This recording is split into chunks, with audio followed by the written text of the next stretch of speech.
ओम शांति। आज 4 दिसंबर 2025 के बाबा के मधुर महावाक्य सुनेंगे। बाबा बोले, मीठे बच्चे, तुम्हें अभी बाप द्वारा दिव्य दृष्टि मिली है। उस दिव्य दृष्टि से ही तुम आत्मा और परमात्मा को देख सकते हो। प्रश्न, ड्रामा के किस राज को समझने वाले कौन सी राय किसी को भी नहीं देंगे? उत्तर, जो समझते हैं कि ड्रामा में जो कुछ पास्ट हो गया वह फिर से एक्यूरेट रिपीट होगा, वह कभी किसी को भक्ति छोड़ने की राय नहीं देंगे। जब उनकी बुद्धि में ज्ञान अच्छी रीति बैठ जाएगा, समझेंगे हम आत्मा हैं, हमें बेहद के बाप से वर्षा लेना है। जब बेहद के बाप की पहचान हो जाएगी तो हद की बातें स्वतः खत्म हो जाएगी। ओम शांति। अपनी आत्मा के स्वधर्म में बैठे हो। रूहानी बाप रूहानी बच्चों से पूछते हैं, क्योंकि यह तो बच्चे जानते हैं एक ही बेहद का बाप है जिसको रूह कहते हैं। सिर्फ उनको सुप्रीम कहा जाता है। सुप्रीम रूह या परम आत्मा कहते हैं।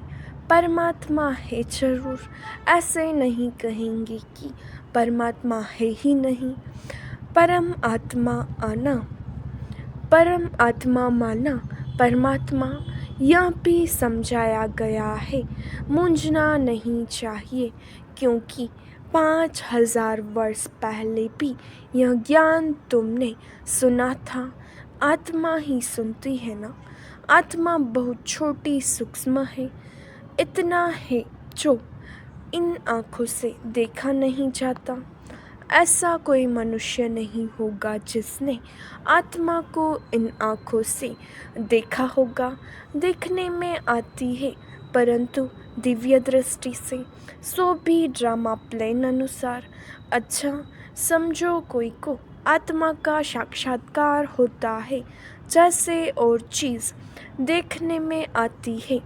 भक्ति मार्ग में भी कुछ साक्षात्कार होता है, तो इन आँखों से ही वह दिव्य दृष्टि मिलती है जिससे चैतन्य में देखते हैं। आत्मा को ज्ञान चक्षु मिलती है जिससे देख सकते हैं, परंतु ध्यान में भक्ति मार्ग में बहुत भक्ति करते हैं तब साक्षात्कार होता है। जैसे मीरा को साक्षात्कार हुआ, डांस करती थी, बैकुंठ तो था ही नहीं। 500-600 वर्ष हुआ होगा, उस समय बैकुंठ था थोड़ी ही। जो पास्ट हो गया है वह दिव्य दृष्टि से देखा जाता है। जब बहुत भक्ति करते करते एकदम भक्तिमय हो जाते हैं तब दीदार होता है, परंतु उनसे मुक्ति नहीं मिलती। मुक्ति, जीवन मुक्ति का रास्ता भक्ति से बिल्कुल न्यारा है। भारत में कितने ढेर मंदिर हैं। शिव का लिंग रखते हैं, बड़ा लिंग भी रखते हैं, छोटा भी रखते हैं। अब यह तो बच्चे जानते हैं, जैसी आत्मा है वैसे परम पिता परमात्मा है। साइज सबका एक ही है, जैसे बाप वैसे बच्चे। आत्माएं सब भाई भाई है। आत्माएं इस शरीर में आती है पाठ बजाने या समझने की बातें हैं। यह कोई भक्ति मार्ग की दंत कथाएं नहीं है। ज्ञान मार्ग की बातें सिर्फ एक बाप ही समझाते हैं। पहले पहले समझाने वाला बेहद का बाप निराकार ही है।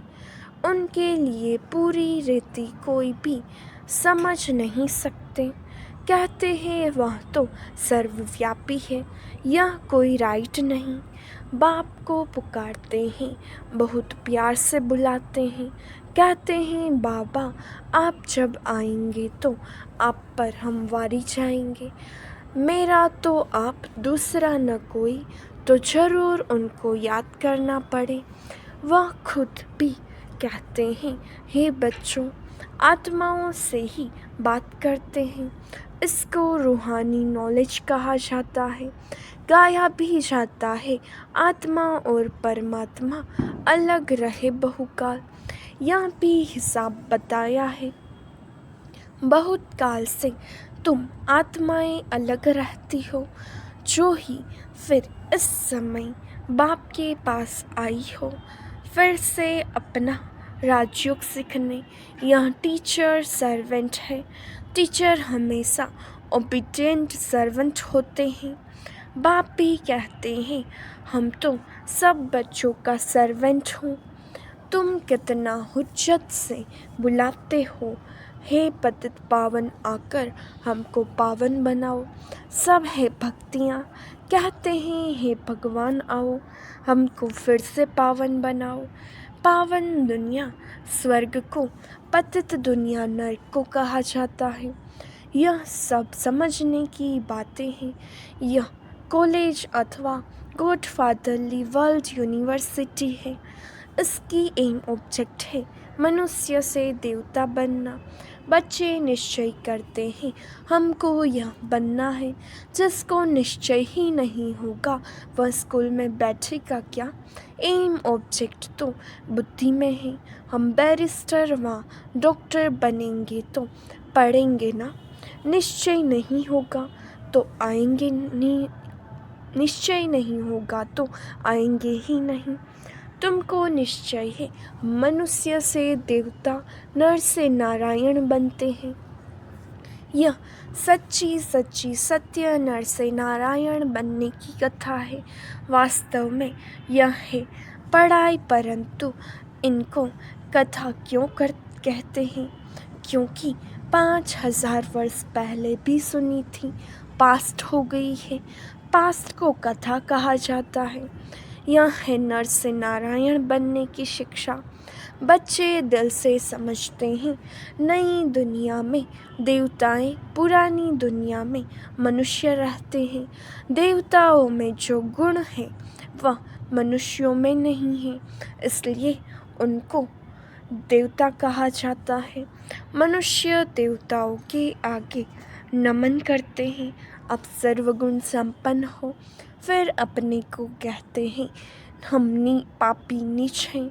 मनुष्य ही कहते हैं, देवताओं को तो नहीं कहेंगे। देवताएं थे सतयुग में, कलयुग में हो न सके, परंतु आजकल तो सबको श्री श्री कह देते हैं। श्री माना श्रेष्ठ, सर्वश्रेष्ठ तो भगवान ही बना सकते हैं। श्रेष्ठ देवता सतयुग में थे। इस समय कोई मनुष्य श्रेष्ठ है नहीं। तुम बच्चे अभी बेहद का संन्यास करते हो। तुम जानते हो यह पुरानी दुनिया खत्म होने वाली है, इसलिए इन सब से वैराग्य है। वह तो है हठयोगी सन्यासी, घर बार छोड़ निकले, फिर आकर महलों में बैठे हैं। नहीं तो कुटिया पर कोई खर्चा थोड़े ही लगता है, कुछ भी नहीं। एकांत के लिए कुटिया में बैठना होता है, न कि महलों में। बाबा की भी कुटिया बनी हुई है, कुटिया में सब सुख है। अभी तुम बच्चों को पुरुषार्थ कर मनुष्य से देवता बनना है। तुम जानते हो ड्रामा में जो कुछ पास्ट हो गया वह फिर से एक्यूरेट रिपीट होगा, इसलिए किसको भी ऐसी राय नहीं देनी चाहिए कि भक्ति छोड़ो। जब ज्ञान बुद्धि में आ जाएगा तो समझेंगे हम आत्मा हैं। हमको अब तो बेहद के बाप से वर्षा लेना है। बेहद के बाप की जब पहचान होती है तो फिर हद की बातें खत्म हो जाती है। बाप कहते हैं, गृहस्थ व्यवहार में रहते सिर्फ बुद्धि का योग बाप से लगाना है। शरीर निर्वाह के लिए कर्म भी करना है। जैसे भक्ति में भी कोई कोई बहुत नोधा भक्ति करते हैं, नियम से रोज़ जाकर दर्शन करते हैं। देहधारियों के पास जाना वह सब है जिस्मानी यात्रा। भक्ति मार्ग में कितने धक्के खाने पड़ते हैं, यहाँ कुछ भी धक्का नहीं खाना है। आते हैं तो समझाने के लिए बिठाया जाता है, बाकी याद के लिए कोई एक जगह बैठ नहीं जाना है। भक्ति मार्ग में कोई श्री कृष्ण का भक्त होता है तो ऐसे नहीं चलते फिरते श्री कृष्ण को याद नहीं कर सकते। इसलिए जो पढ़े लिखे मनुष्य होते हैं कहते हैं श्री कृष्ण का चित्र घर में रखा है, फिर तुम मंदिरों में क्यों जाते हो? श्री कृष्ण के चित्रों की पूजा तुम कहाँ भी करो। अच्छा, चित्र न रखो, याद करते रहो। एक बार चीज़ देखी तो फिर वह याद रहती है। तुमको भी यही कहते हैं, शिव बाबा को तुम घर बैठे याद नहीं कर सकते हो।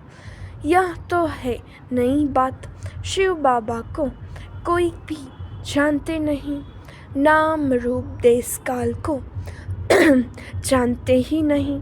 कह देते सर्वव्यापी है, आत्मा को परमात्मा तो नहीं कहा जाता है। आत्मा को बाप की याद आती है, परंतु बाप को जानते नहीं तो समझाना पड़े 7 रोज़। फिर रेजगारी पॉइंट्स भी समझाई जाती है। बाप ज्ञान का सागर है ना, कितने समय से सुनते आए हो, क्योंकि नॉलेज है ना। समझते हो हमको मनुष्य से देवता बनने की नॉलेज मिलती है। बाप कहते हैं तुमको नई नई गुह्य बातें सुनाते हैं, मूल्य तुमको नहीं मिलती है तो तुम कितना चिल्लाते हो। बाप कहते हैं तुम बाप को तो याद करो, मूल्य पढ़ते हो फिर भी भूल जाते हो। पहले तो यह याद करना है मैं आत्मा हूँ, इतनी छोटी बिंदी हूँ, आत्मा को भी जानना है। कहते हैं इनकी आत्मा निकल दूसरे में प्रवेश किया। हम आत्मा ही जन्म लेते लेते जब पतित अपवित्र बने हैं। पहले तुम पवित्र गृहस्थ धर्म के थे, लक्ष्मी नारायण दोनों पवित्र थे, फिर दोनों ही अपवित्र बने। फिर दोनों पवित्र होते हैं तो क्या अपवित्र से पवित्र बने या पवित्र जन्म लिया? बाप बैठ समझाते हैं कैसे तुम पवित्र थे, फिर वह मार्ग में जाने से अपवित्र बने हो। पुजारी को अपवित्र, पूज्य को पवित्र कहेंगे। सारे वर्ल्ड की हिस्ट्री ज्योग्राफी तुम्हारे बुद्धि में है। कौन कौन राज्य करते थे, कैसे उन्हों को राज्य मिला, यह तुम जानते हो और कोई नहीं जो जानता हो। तुम्हारे पास भी आगे यह नॉलेज रचता और रचना के आदि मध्य अंत की नहीं थी। गोया नास्तिक थे, नहीं जानते थे। नास्तिक बनने से कितना दुखी बन जाते हैं। अब तुम यहाँ आए हो यह देवता बनने, वहाँ कितने सुख होंगे। देवी गुण भी यहाँ धारण करने हैं। प्रजापिता ब्रह्मा की औलाद भाई बहन ठहरना क्रिमिनल दृष्टि जानी नहीं चाहिए। इसमें है मेहनत। आंखें बड़ी क्रिमिनल है, सब अंगों से क्रिमिनल है। आंखें आधा कल्प क्रिमिनल, आधा कल्प सिविल रहती है। सतयुग में क्रिमिनल नहीं रहती। आंखें क्रिमिनल है तो असुर कहलाते हैं। बाप खुद कहते हैं मैं पतित दुनिया में आता हूँ। जो पतित बने हैं उनको ही पावन बनना है। मनुष्य तो कहते हैं यह अपने को भगवान कहलाते हैं। जाड़ में देखो एकदम तमो प्रधान दुनिया के अंत में खड़ा है। वहीं फिर तपस्या कर रहे हैं। सतयुग से लक्ष्मी नारायण की डिनाइस्टी चलती है। संवंत भी इन लक्ष्मी नारायण से गिना जाएगा। इसलिए बाबा कहते हैं, लक्ष्मी नारायण का राज्य दिखाते हो तो लिखो। इससे 1250 वर्ष के बाद त्रेता शास्त्रों में फिर लाखों वर्ष लिख दिए हैं। रात दिन का फर्क हो गया ना। ब्रह्मा की रात आधा कल्प, ब्रह्मा का दिन आधा कल्प। यह बातें बाप ही समझाते हैं। बाप भी कहते हैं, मीठे बच्चे अपने को आत्मा समझो, बाप को याद करो। उनको याद करते करते तुम पावन बन जाएंगे, फिर अंतमति सुगति हो जाएगी। बाबा ऐसे नहीं कहते हैं, यहाँ बैठ जाओ। सर्विसेबल बच्चों को तो बिठाएंगे नहीं। सेंटर्स, म्यूज़ियम आदि खोलते रहते हैं। कितने को निमंत्रण बांटते हैं, आकर गोडली बर्थ राइट, विश्व की बादशाही लो। तुम बाप के बच्चे हो, बाप है स्वर्ग का रचयिता, तो तुमको भी स्वर्ग का वर्षा होना चाहिए। बाप कहते हैं, मैं एक ही बार स्वर्ग की स्थापना करने आता हूँ। एक ही दुनिया है जिनका चक्र फिरता रहता है। मनुष्यों की तो अनेक मतें, अनेक बातें हैं। मतांतर कितने हैं। इसको कहा जाता है अद्वैत मत। झाड़ कितना बड़ा है, कितनी टालियाँ निकलती हैं, कितने धर्म फैल रहे हैं। पहले तो एक मत, एक राज्य था, सारे विश्व पर इनका राज्य था। यह भी अभी तुमको मालूम पड़ा है। हम ही सारे विश्व के मालिक थे, फिर 84 जन्म भोग कंगाल बने हैं। अभी तुम काल पर जीत पाते हो। वहाँ कभी अकाले मृत्यु होता नहीं। यहाँ तो देखो, बैठे बैठे अकाले मृत्यु होती रहती है। चारों तरफ मौत ही मौत है। वहाँ ऐसे नहीं होता। पूरी एज लाइफ चलती है। भारत में प्योरिटी, पीस, प्रॉस्पेरिटी थी। 150 वर्ष एवरेज आयु थी। अभी कितनी आयु रहती है। ईश्वर ने तुमको योग सिखाया तो तुमको योगेश्वर कहते हैं। वहाँ थोड़े ही कहेंगे, इस समय तुम योगेश्वर हो। तुमको ईश्वर राजयोग सिखा रहे हैं, फिर राजेश्वर बनना है। अभी तुम ज्ञानेश्वर हो, फिर राजेश्वर अर्थात राजाओं का राजा बनेंगे। अच्छा, मीठे मीठे सिखिलते बच्चों प्रति माता पिता बाप दादा का याद प्यार और गुड मॉर्निंग। रूहानी बाप की रूहानी बच्चों को नमस्ते। हम रूहानी बच्चों की रूहानी बाप दादा को याद प्यार नमस्ते, गुड मॉर्निंग, ओम शांति। शुक्रिया बाबा, शुक्रिया। धारणा के लिए मुख्य सार। पहली पॉइंट, आँखों को सिविल बनाने की मेहनत करनी है। बुद्धि में सदा रहे हम प्रजापिता ब्रह्मा के बच्चे, भाई बहन हैं। क्रिमिनल दृष्टि रख नहीं सकते। शरीर निर्वाह अर्थ कर्म करते। बुद्धि का योग एक बाप से लगाना है। हद की सब बातें छोड़ बेहद के बाप को याद करना है। बेहद का सन्यासी बनना है। वरदान, बाबा शब्द की स्मृति से कारण को निवारण में परिवर्तन करने वाले सदा अचल अडोल भव। कोई भी परिस्थिति जो भल हलचल वाली हो, लेकिन बाबा कहा और अचल बने। जब परिस्थितियों के चिंतन में चले जाते हो तो मुश्किल का अनुभव होता है।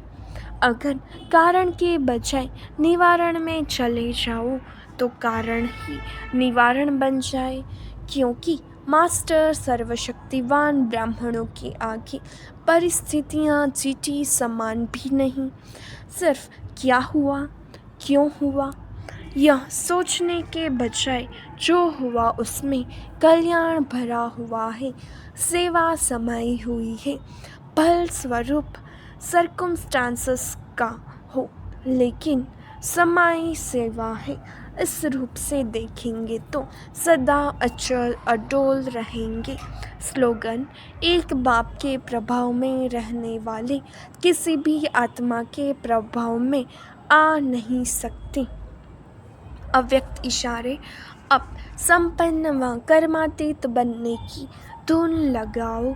कर्मातीत स्थिति को प्राप्त करने के लिए सदा साक्षी बन कार्य करो। साक्षी अर्थात सदा न्यारी और प्यारी स्थिति में रह कर्म करने वाली अलौकिक आत्मा हूँ। अलौकिक अनुभवी करने वाली, अलौकिक अनुभूति करने वाली, अलौकिक जीवन, श्रेष्ठ जीवन वाली आत्मा हूँ।